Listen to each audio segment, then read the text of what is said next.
মনোযোগ দেন একটু।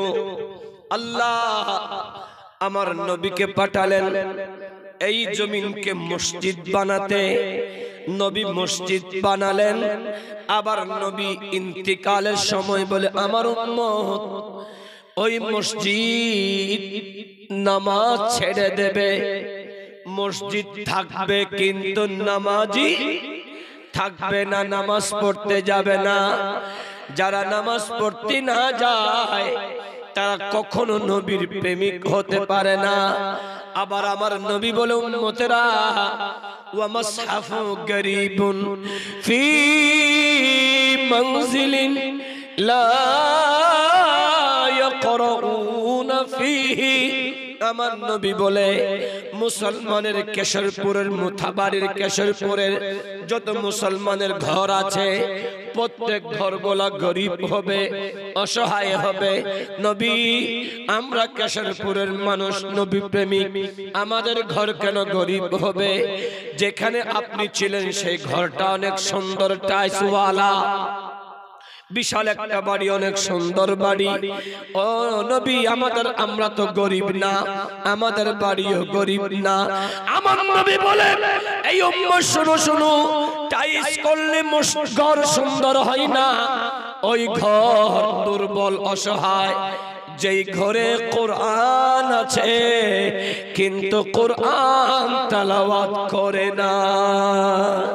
আজকে মুসলমানের ঘরে ঘরে কোরআন আছে, আলমিরার উপরে কোরআন আছে, শোকেসের উপরে কোরআন আছে, কিন্তু আফসোসের বিষয় হলো মুসলমানের যুবক, মুসলমানের বৃদ্ধ, আমার মুসলমানের মা ওই কোরআনটা খুলে তেলাওয়াত করে না।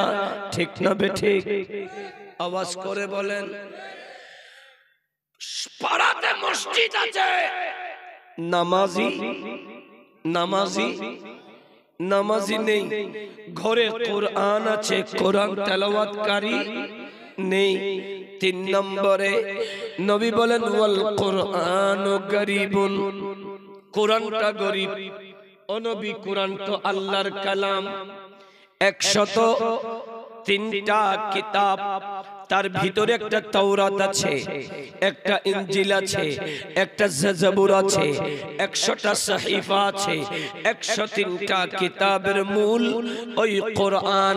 কোরআনের লকবটা হলো উম্মুল কিতাব, উম্মুল কিতাব।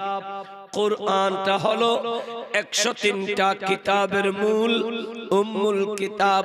আর কোরআনুল কারীমের শুরুতে একটা সূরা আছে, যেই সূরার নাম হলো সূরাতুল ফাতিহা। নামাজের ভিতরে বাহিরে 13টা ফরজ আছে, 13টার ভিতরে একটা কেরাত পড়া আছে, কেরাত একটা। আবার নামাজের ভিতরে একটা সূরা পড়া ওয়াজিব, এটার নাম সূরাতুল ফাতিহা। ওই সূরাতুল ফাতিহার একটা লকব হলো উম্মুল কোরআন।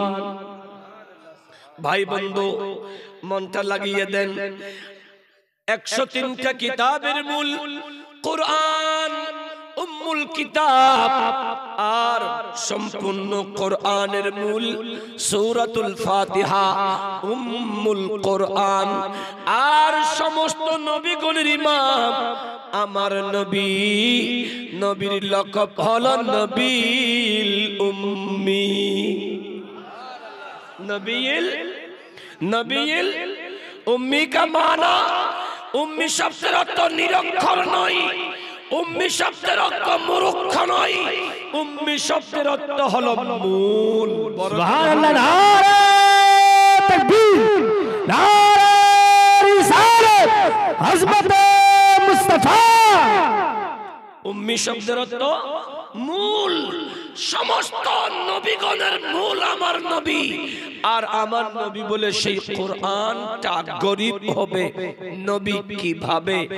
যারা কোরআনের হেফজ করেছে, মুখস্থ করেছে, কোরআনের হাফেজ হয়েছে, কোরআন মুখস্থ করে কোরআনের উপর আমল করে না, কোরআন মতো চলে না। আমাদের টকবকে যুবকগুলা কোরআন খতম দিয়েছে, ছোটকালে কোরআন পড়েছে, কিন্তু কোরআন অনুযায়ী চলে না। কোরআন অনুযায়ী চলতে হলে কি লাগবে? নবীর কাছে জিজ্ঞেস করলাম, নবী কোরআন অনুযায়ী চলবো কিভাবে? বলে লাকাদ কানা লাকুম ফি রাসূলিল্লাহি উসওয়াতুন হাসানা। আমি নবীকে গ্রহণ করো, আমি নবী হলাম কোরআনের বাস্তব তাফসীর। আর একটা আওয়াজ করে সুবহানাল্লাহ। এজন্য যারা কোরআন পড়ে কোরআন মানে না, তারা তাদের কাছে কোরআনটা গরিব, অসহায়। 4 নম্বরে আমার নবী বলেন, প্রত্যেক সন্তানদের জন্য মা বাবা, অনেক ঘরে মা বাবা গরিব আছে, মা বাবা অসহায়, মা বাবা দুর্বল। নবী কিভাবে? আমার নবী বলে, যেই মা বাবা তাদের সন্তান জন্ম দেওয়ার পরেও মা বাবার সেবা করে না, মা বাবার যত্ন করে না, মা বাবার খেদমত করে না, মা বাবার সাথে খারাপ আচরণ করে, মা বাবার সাথে বেয়াদবি করে, ওই রকম সন্তানদের কাছে মা বাবা অসহায়। একটিবার আওয়াজ করে বলেন তো ভাই, বর্তমান সময়ে আমাদের দেশে, আমাদের সমাজে, গোটা মুসলিম মিল্লাতের সমাজে মা বাবা অসহায় কি নয়? মা বাবা অসহায় না?